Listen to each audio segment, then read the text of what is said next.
Hello everyone, welcome to my channel. আজকে আমি আপনাদের সাথে শেয়ার করব আমাদের গ্রামের নিজস্ব পুকুর থেকে মাছ ধরা। দেখবেন কিভাবে আমরা মাছগুলো একের পরে এক ধরে নিব। তো চলুন দেখে নিই। নিজেদের পুকুর থেকে মাছ ধরার আনন্দই অন্যরকম। যারা না ধরেছে তারা কখনোই বুঝতে পারবে না এটার ফিলিংস কীরকম হয়।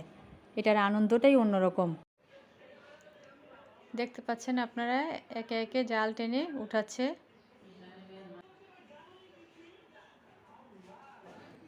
এই পুকুরটি হচ্ছে আমাদের পারিবারিক, আমাদের বাড়ির সামনেই, অনেক পুরাতন। পুকুরটা দেখতে যেরকম মনে হচ্ছে কিন্তু অনেকটা বিশাল জুড়ে, জায়গা জুড়ে। আমি অনেক দূর থেকে ক্যামেরাটা ধরেছি, তো সেই জন্য পুরাটা বোঝা যাচ্ছে না। এই যে দেখতে পাচ্ছেন, একে একে সবাই মাছ ধরে নিয়ে আসতেছে। এখানে একদম অর্গানিকভাবে এখানে মাছ হয়, আমরা কোনো চাষ করা হয় না।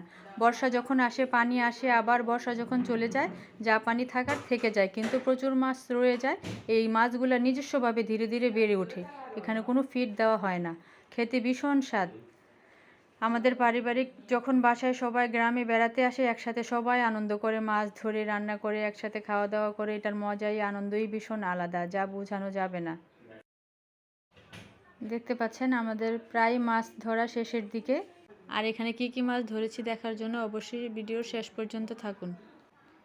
আর আরও এরকম ভিডিও দেখার জন্য আমার চ্যানেলের সাবস্ক্রাইব করে সঙ্গে থাকুন। আজকে জালে মাছ ধরা পড়েছে রুই মাছ, গ্রাস কাপ, মলা মাছ, পুঁটি মাছ। তো আজকে এই পর্যন্তই, দেখা হবে নেক্সট ভিডিওতে। আল্লাহ হাফেজ।